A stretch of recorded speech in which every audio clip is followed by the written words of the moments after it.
C'est vraiment sympa. J'aime beaucoup cette plante. On dit que les déchets d'un homme sont le trésor d'un autre, mais dans ce cas, les déchets valent en réalité 400 millions de dollars, et Parker Schnoble vient de les trouver. Au plus profond de la nature, caché sous des couches de terre et de rouille, il a découvert un trône abandonné, une énorme machine de traitement de l'or qui n'avait pas été touchée depuis des décennies. Mais ce n'était pas vide. À l'intérieur, Parker a trouvé de l'or. Beaucoup. De quoi écrire l'histoire. Mais comment quelque chose d'aussi précieux peut-il être laissé derrière soi? Et plus important encore, que compte faire Parker avec ce jackpot unique? Allons-y.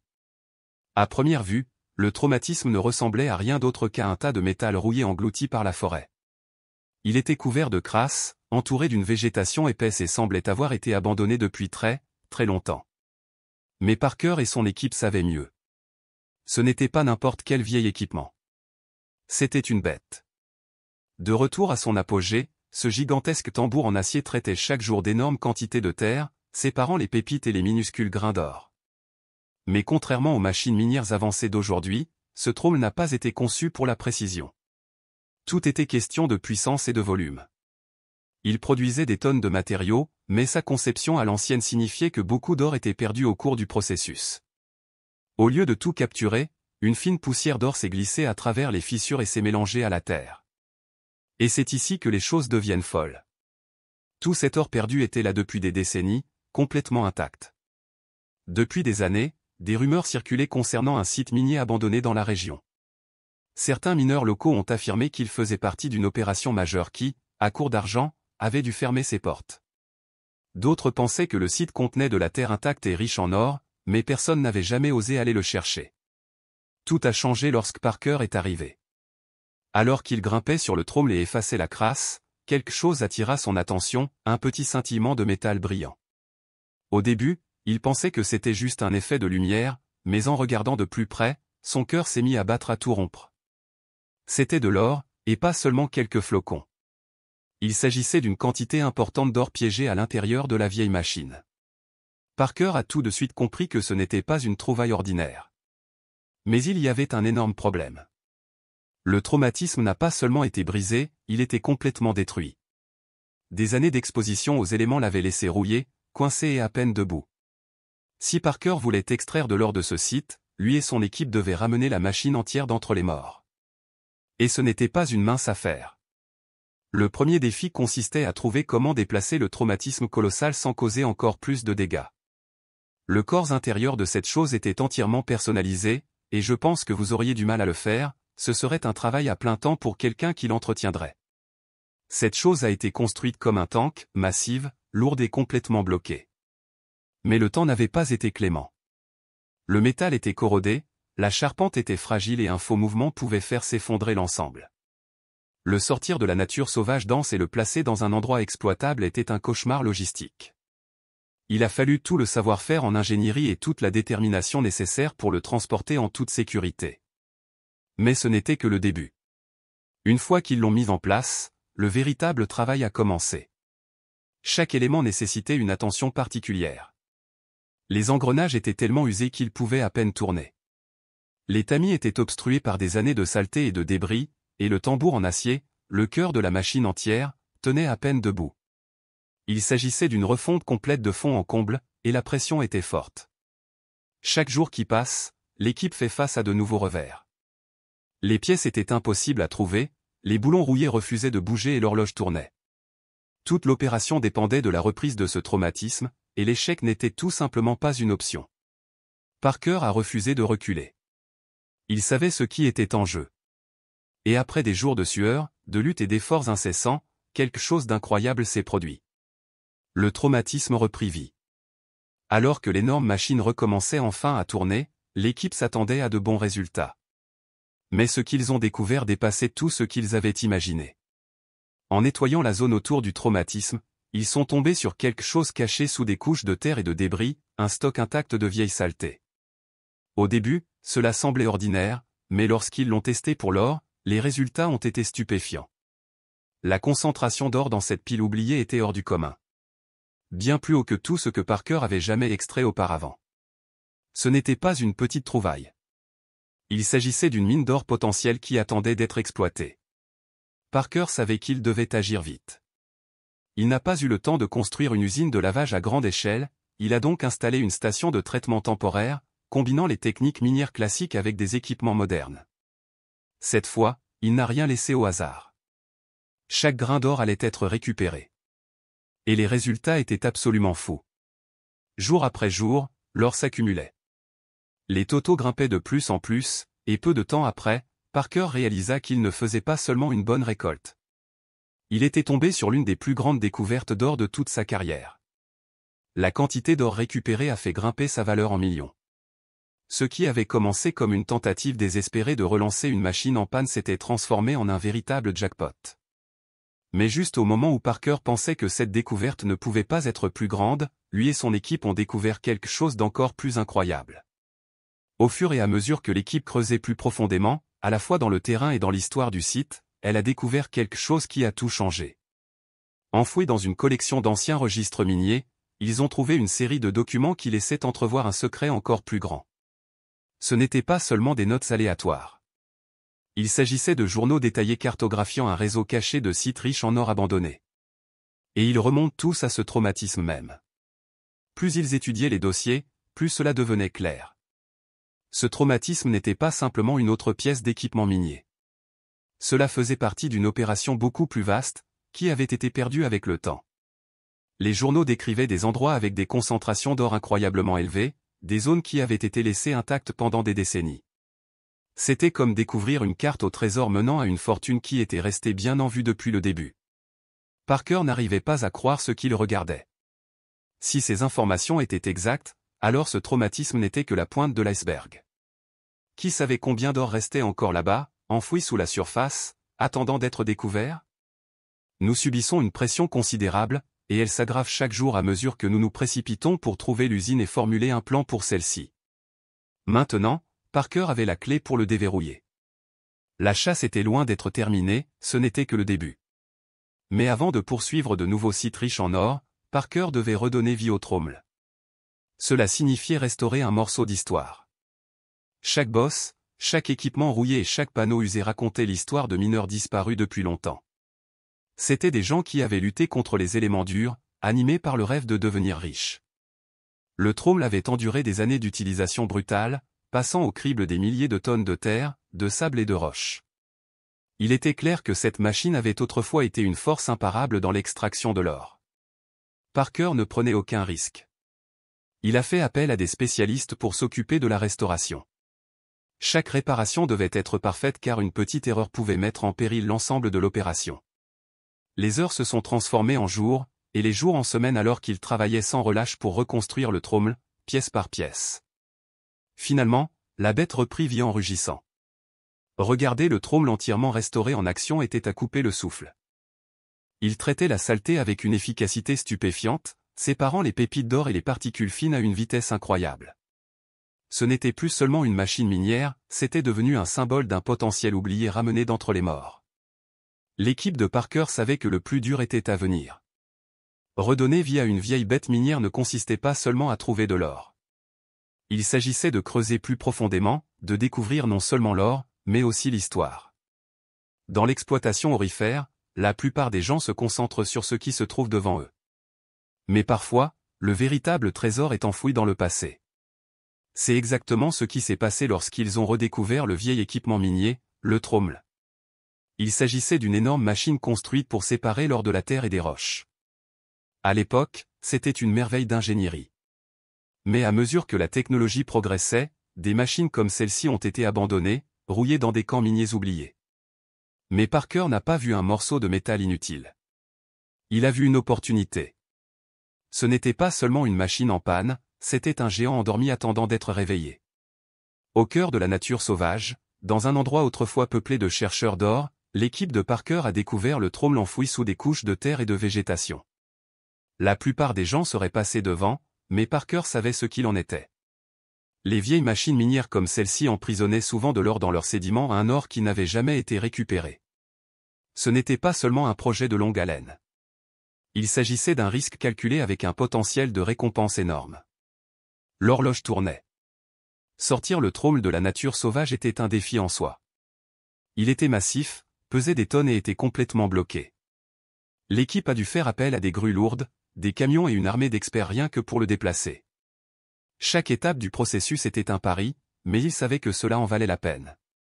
Une fois qu'ils ont finalement amené le trône à l'atelier, le véritable travail a commencé. Des années de rouille ont dû être nettoyées. Les pièces anciennes et usées ont dû être remplacées. Mais il ne s'agissait pas seulement de réparer la machine, il s'agissait de la mettre à niveau. Les équipements obsolètes ont été remplacés par des remplacements de haute technologie. Un tout nouveau moteur a été installé et des capteurs avancés ont été ajoutés. Ce qui était autrefois une vieille machine encombrante était désormais une centrale minière moderne.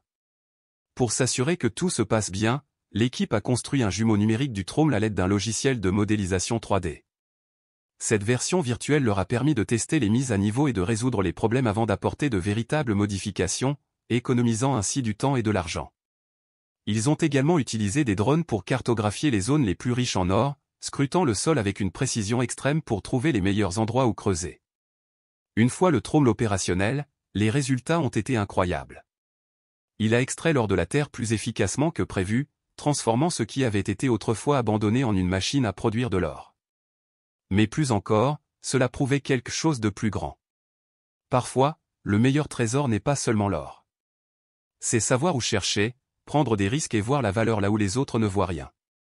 L'équipe de Parker avait fait plus que redonner vie à une vieille machine, elle avait exploité une partie oubliée de l'histoire minière et en avait fait l'un de ses plus grands succès. Maintenant que le trône était de retour en action, une question restait en suspens, combien de trésors restait-il encore là-bas, attendant juste d'être découverts? Lorsque le jour est finalement venu d'allumer le trône, la pression était extrêmement élevée. Cette vieille bête aurait-elle encore ce qu'il faut, ou n'était-ce qu'un morceau géant de ferraille? Le tambour massif rugit. La saleté et les débris ont afflué, puis l'or a commencé à couler au plus que prévu. Les chiffres étaient stupéfiants. Le trône a rapporté des millions de dollars d'or, bien plus que prévu.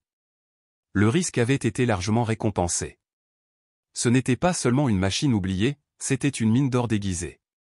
Littéralement. Mais alors quelque chose d'étrange s'est produit. Un côté du trône produisait bien plus d'or que l'autre. Ce n'était pas normal. Si l'or s'accumulait dans une zone mais sortait à peine dans l'autre, quelque chose n'allait définitivement pas. Y a-t-il eu un défaut dans la configuration? Un problème mécanique? Ou était-ce le signe de quelque chose d'encore plus grand? L'équipe a dû s'en rendre compte rapidement. Vous voyez ça là-bas dans le coin, dit Parker.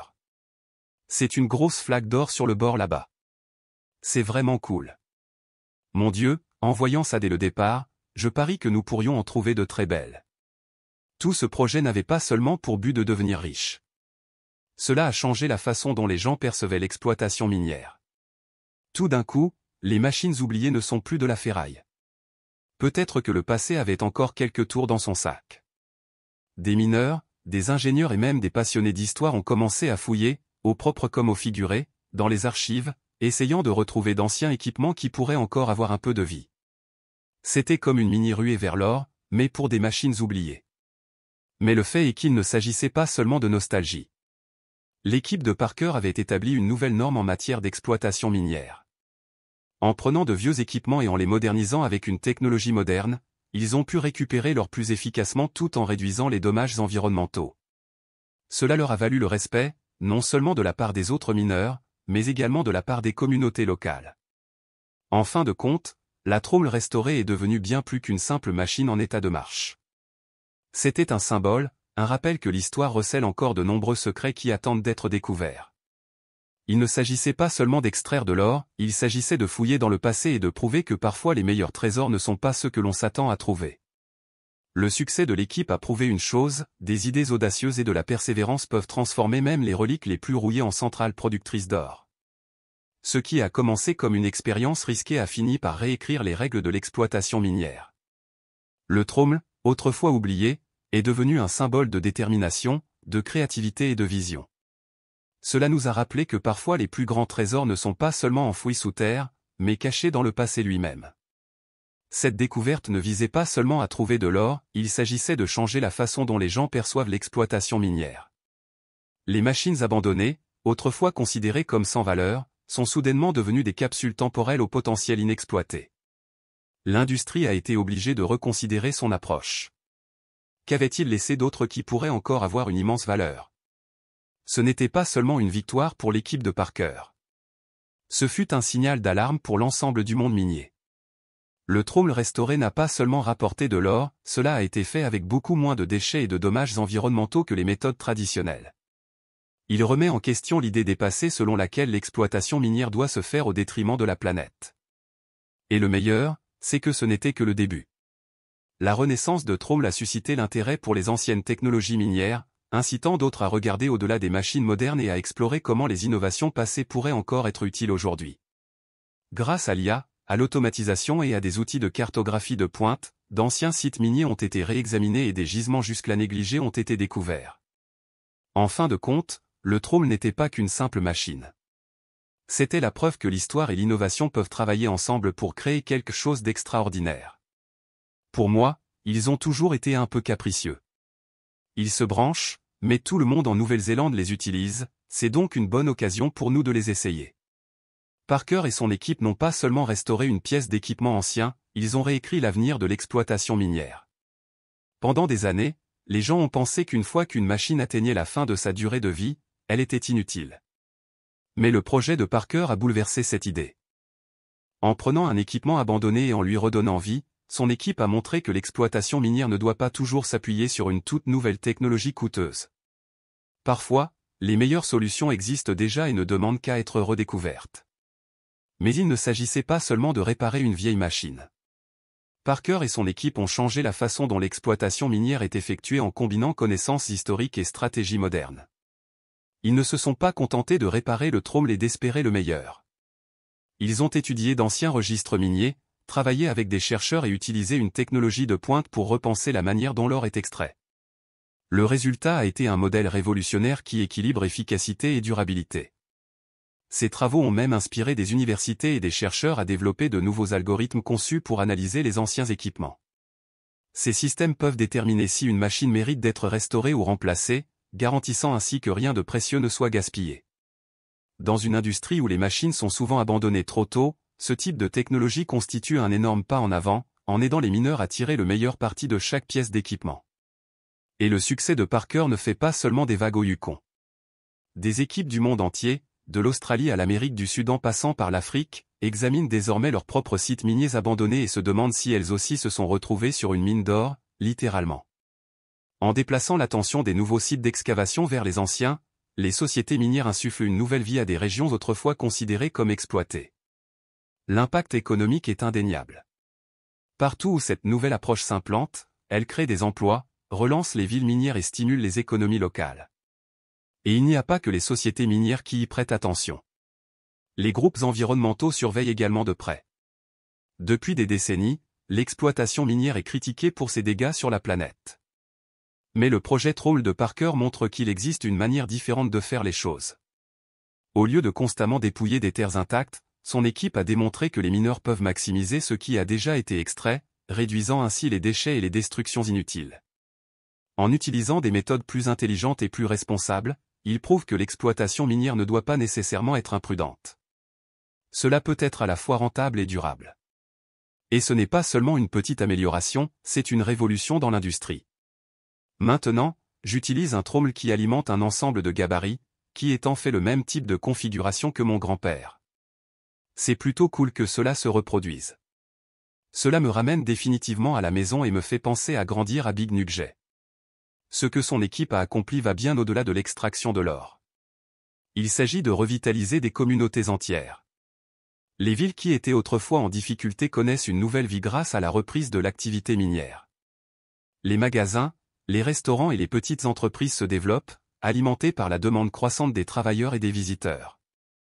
Les familles qui avaient autrefois renoncé à l'idée d'opportunité dans ces domaines voient désormais à nouveau un avenir. Il ne s'agit pas seulement de l'or qui sort du sol, il s'agit de l'effet d'entraînement qu'il crée sur les économies locales, prouvant que parfois un projet réussi peut tout changer. Plus important encore, ce projet remodèle la façon dont les gens perçoivent l'exploitation minière. Pendant des années, le progrès a toujours été lié à une technologie plus grande, plus récente et plus coûteuse. Mais Parker a prouvé que parfois la meilleure voie à suivre n'est pas de recommencer, mais de mieux utiliser ce qui existe déjà. Son Tromle n'est pas qu'un vieil équipement. C'est devenu un symbole d'innovation, montrant comment le travail acharné, la créativité et une vision claire peuvent transformer quelque chose d'oublié en quelque chose de révolutionnaire. L'approche de Parker envoie également un message à l'ensemble du secteur. L'exploitation minière n'a pas besoin d'être un gaspillage pour réussir. En restaurant et en réutilisant des équipements, son équipe a montré qu'il est possible de concilier croissance économique et responsabilité environnementale. Au lieu d'abandonner le passé, ils ont trouvé un moyen de s'appuyer sur lui, en créant quelque chose de plus efficace, de plus durable et, en fin de compte, de plus rentable. Mais l'impact de ce projet va au-delà de l'exploitation minière. Cela nous met tous au défi de repenser ce que nous considérons comme dépassé ou obsolète. Combien d'outils, d'industries ou d'idées ont été abandonnés simplement parce qu'ils semblaient trop vieux pour être utiles? Le travail de Parker nous rappelle qu'il faut regarder plus profondément, non seulement dans le sol de l'or, mais aussi dans nos propres hypothèses sur le progrès. En donnant une seconde chance à ce Tromle, Parker a prouvé que la véritable innovation ne consiste pas à abandonner les anciennes méthodes. Il s'agit de trouver de nouvelles façons de les utiliser. Et c'est une leçon qui s'applique bien au-delà de l'exploitation aurifère. C'est un appel pour nous tous à examiner de plus près ce que nous avons déjà. Parce que parfois, les plus grandes opportunités se cachent à la vue de tous. Mais voici la vraie question, était-ce juste un coup de chance pour Parker, ou a-t-il découvert un secret bien plus grand? Cette machine oubliée pourrait-elle faire partie d'un trésor inexploité encore plus vaste et négligé depuis des années?